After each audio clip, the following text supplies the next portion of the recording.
চায়নাতে student visa এই visa application করার জন্য আপনার কি কি জিনিস মাথায় রাখতে হবে এবং কি কি কাজ আপনার করে রাখতে হবে।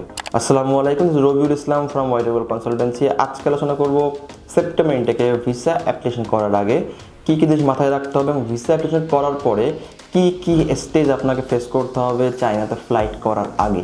আমি প্রথমে বলি যে নর্মালি সেপ্টেম্বর ইনটেকে ভিসা অ্যাপ্লিকেশন অলরেডি শুরু হয়ে গেছে। আমরা অলরেডি আমাদের ভার্সিটিগুলো থেকে অ্যাডমিশন লেটার JW202 পেয়ে গিয়েছে এবং অলরেডি আমরা ভিসা অ্যাপ্লাই শুরু করে দিয়েছি আমাদের স্টুডেন্টের জন্য। আর্লি অ্যাপ্লিকেশন করা সব থেকে বেশি সুবিধা। যত দ্রুত পারেন ভিসা অ্যাপ্লাই করবেন। ভিসা অ্যাপ্লিকেশন করার আগে আপনাকে কিছু জিনিস আপনার মাথায় রাখতে হবে। সবার আগে আপনাকে মাথায় রাখতে হবে আপনি যে ভার্সিটি চয়েস করেছেন বা যে ভার্সিটি থেকে আপনার পেপারস এসেছে আপনি ওইটাতে যাবেন কিনা। যদি আপনি যান বা কনফার্ম করেন, এইটার পরে আসবে যে ওই ভার্সিটির সকল কিছু ঠিকঠাক আছে কিনা বা সব কিছু আসলে আপনার দিকে বা আপনার সাইডে কিনা। সব কিছু ওকে থাকার পরে দেন আপনার আসবে অ্যাম্বাসি ফেজ বা অ্যাম্বাসি পিরিয়ড। অ্যাম্বাসিতে ভিসা অ্যাপ্লিকেশন করার আগে অবশ্যই আপনাকে ব্যাংক স্টেটমেন্ট আপনার প্রিপেয়ার রাখতে হবে। ইভেন এখানে অনেক শিক্ষার্থী আছে যারা ভার্সিটিগুলোতে অ্যাপ্লিকেশন করেছে পুরাতন পাসপোর্ট দিয়ে, বাট এখন দেখছে যে আসলে পাসপোর্টের মেয়াদ অল্প দিন আছে। তো আপনারা চাইলে কিন্তু এখানে নতুন পাসপোর্ট করে নতুন পাসপোর্টে কিন্তু ভিসা করতে পারেন পুরাতন পাসপোর্টের রেফারেন্স দিয়ে। তো এটাও কিন্তু চমৎকার একটা পয়েন্ট। এটা কিন্তু আপনার জন্য অনেক বড় কিন্তু সুবিধা। তো যারা ভিসা অ্যাপ্লাই করবেন, তো প্রথমেই বললাম যে একটা আপনার ভ্যালিড পাসপোর্ট আপনি হাতে রাখবেন। এটার মিনিমাম 6 মান্থ আপনার পাসপোর্টের ভ্যালিডিটি থাকতে হবে। দেন স্টেজ আসবে আপনার Chinese visa size photo, 48x33 সাইজের হোয়াইট ব্যাকগ্রাউন্ড ফটো, একটু কালার প্রিন্ট হলে ভালো হয়, এটা আপনি কাছে রাখবেন।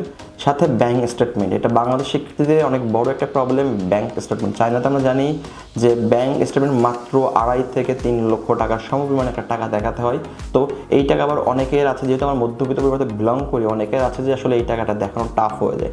তো সেই ক্ষেত্রে যদি বলবো যে চেষ্টা করবেন লাস্ট ট্রানজ্যাকশন যেন বা লাস্ট অ্যামাউন্ট যেন 2.5 থেকে 3 লক্ষ টাকা থাকে। তো আপনি ব্যাংকে যে আপনার ব্যাংক স্টেটমেন্ট তুলবেন, ব্যাংক সলভেন্সি সার্টিফিকেট নেবেন এবং ব্যাংক যে ম্যানেজার আছে সেই ম্যানেজারের একটা ভিজিটিং কার্ড নেবেন এবং যে অ্যাকাউন্ট হোল্ডার তার একটা NID কার্ডের একটা কপি রাখবেন কাছে।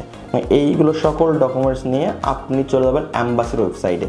আপনি চাইলে এটা ঘরে বসে করতে পারেন, চাইলে কোনো এক্সপার্টকে দিয়েও করতে পারেন। যদি এক্সপার্টকে দিয়ে করেন তাহলে অবশ্যই এটা সব থেকে ভালো হবে, কেন এখানে কিন্তু কোনো রকম ভুল করার সুযোগ নেই। ভুল করলেই কিন্তু আপনার ইফেক্টটা কিন্তু পড়তে পারে ভিসার ক্ষেত্রে। তো চেষ্টা করবেন এক্সপার্টকে দিয়ে করা। যদি এক্সপার্টকে দিয়ে না করতে পারেন তাহলে নিজে যতটুকুভাবে সম্ভব কেয়ারফুলি কাজটা করার চেষ্টা করবেন। এটা দেন অ্যাম্বাসি ওয়েবসাইটে যেয়ে আপনার নামে রেজিস্ট্রেশন করবেন, মেইল পাসওয়ার্ড আপনি ক্রিয়েট করবেন। দেন আপনার সকল ইনপুট, ওখানে 9 পেজের একটা ইনপুট আছে, আপনি 1 বাই 1 সকল ইনপুট আপনি ওখানে প্রোভাইড করবেন। ইনপুট প্রোভাইড করার পরে দেন লাস্ট পেজে আপনার আসবে আপনার অ্যাডমিশন লেটার আপলোড করা। অ্যাডমিশন লেটার ওখানে আপলোড করবেন, ব্যাংক স্টেটমেন্ট আপলোড করবেন, ব্যাংক সলভেন্সি সার্টিফিকেট আপলোড করবেন এবং যে NID কার্ডের কপিটা ছিল আপনার অ্যাকাউন্ট হোল্ডারের তার ছবিটা ওখানে আপলোড করবেন এবং লাস্ট সেকশনে পাবেন JW202, এগুলো দিয়ে আপনি শুধু সাবমিটে বসে থাকবেন।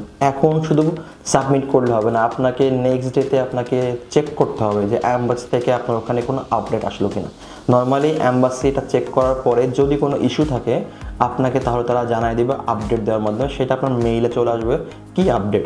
অনেকের এমন হতে পারে যে তার ব্যাংকে যে অ্যামাউন্ট সে রেখেছে সেটা আসলে ইনাফ অ্যামাউন্ট না, তখন অ্যাম্বাসি আপনাকে অ্যামাউন্ট বাড়াতে বলবে। অথবা এমন হতে পারে যে আপনি যে ডেটে ব্যাংক স্টেটমেন্টটা দিয়েছেন সেটা আসলে আরও আপডেট দরকার। এমন হতে পারে আপনার পেপারসগুলো আপনি যেটা সাবমিট করেছেন সেগুলো আসলে ক্লিয়ার বুঝতে পারছেন না অ্যাম্বাসি, তো এইভাবে আপনি আপডেট দিবে। সব কিছু ওকে থাকলে সব কিছু ঠিকঠাকভাবে আপনি আপলোড করার পরে দেন অ্যাম্বাসি আপনাকে বলবে video interview to be schedule. That means আপনার অ্যাপ্রুভ হয়ে গিয়েছে পেপার সব ডকুমেন্টেশন, এখন আপনাকে ভিডিও ইন্টারভিউ দিতে হবে অ্যাম্বাসির ওয়েবসাইটে অনলাইনে। তো দেন আপনি নির্দিষ্ট একটা ডেটে নির্দিষ্ট টাইমে, নর্মালি টাইমটা 11টা থেকে 12টা থাকে, এই টাইমে আপনি আসলে অ্যাম্বাসির স্লটটা নেবেন। স্লটটা নেওয়ার পরে আপনি আপনার ওই পোর্টালে আপনার মেইল পাসওয়ার্ড দিয়ে লগ ইন করে ওয়েট করবেন। 11টার সময় জাস্ট ক্লিক করলে আপনাকে তারা একটা মিটিং রুমে রাখবে, ওখানে আপনাকে টাইম দেবে, নাম্বার দিবে, টোকেন সিস্টেম টাইপের, এক এক করে নাম্বার কমবে। যখন 0 হবে তখন কিন্তু আপনার ভিডিও ইন্টারভিউতে নর্মালি কলটা আসবে এবং তখন তো আপনি তাদের সাথে ভিডিও কলে কথা বলে আপনি সকল প্রশ্নের সঠিকভাবে উত্তর দিতে চেষ্টা করবেন এবং উত্তর শেষে তারা কিন্তু আপনার পোর্টালে আপডেট করে দিবে যে আপনার পাসপোর্টটা সাবমিট করতে হবে। নেক্সট ডেতে আপনি অ্যাম্বাসিতে যাবেন, যে অ্যাপ্লিকেশন ফর্মটা আপনি ফিল আপ করে সেটা ডাউনলোড করে নিয়ে যায় এবং যে ডকুমেন্টসগুলো দিয়েছিলেন সেগুলোর একটা সফট কপি নিয়ে যাবেন আপনি, লাইক যদি বলি ফটোকপি সাথে করে নিয়ে যাবেন এবং সাথে করে অবশ্যই পাসপোর্টটা নিয়ে যাবেন। এটা আমার জমা দিবেন, অ্যাম্বাসি আপনার একটা ফিঙ্গারপ্রিন্ট নেবে, এম্বাসি পাসপোর্ট রিসিভ করবেন, ডকুমেন্টগুলো রিসিভ করে আপনাকে টোকেন দিয়ে দিবে যে আপনি কবে ডেলিভারি নিতে আসবেন। এখন বাসায় এসে চেক করে থাকবেন আপনার আপডেটটা কি, নেগেটিভ কিছু আসলে ওখানে পেয়ে যাবেন, পজিটিভ যদি কিছু আসে তাহলে ওখানে কোনো আপডেট থাকবে না। দেন নির্দিষ্ট দিনে আপনি যাবেন, নির্দিষ্ট দিনে আপনি ভিসা কালেক্ট করবেন। আর অবশ্যই বর্তমান 24 ইন্টারের জন্য যদি বলি, সাথে করে কিন্তু আপনি ক্যাশ টাকা নিয়ে যাবেন যেই দিন আপনি ভিসাটা জমা দিতে যাবেন। প্রিভিয়াস টাইমে এমন হতো, ভিসা কালেকশন ডেটে নর্মালি এম্বাসি ভিসা কার্ড থেকে পেমেন্ট নিত, বাট 24 সালে আসলে এই অপশনটা নাই। 24 সালে যদি আপনার ভিসা নাও হয় তাও কিন্তু আপনাকে পেমেন্ট করতে হবে, এবং এই পেমেন্টটা প্রি পেমেন্ট, এবং যেদিন ভিসা আপনি সাবমিট করবেন অ্যাম্বাসিতে সেই দিন আপনাকে পেমেন্ট করতে হবে। তো এটা অবশ্যই মাথায় রাখবেন, এবং সেইভাবে কাজ করলে আশা করি আপনার আসলে চায়নাতে ভিসা পেতে আসলে কোনো বাধাগ্রস্ত বা বাধা পেতে হবে না। যদি আপনার চায়না যদি আপনার আরও কোনো প্রশ্ন থাকে, যদি জানতে চান আপনার চাইলে আমাদের কমেন্ট বক্সে কমেন্ট করতে পারেন বা হোয়াটসঅ্যাপে নক করতে পারেন।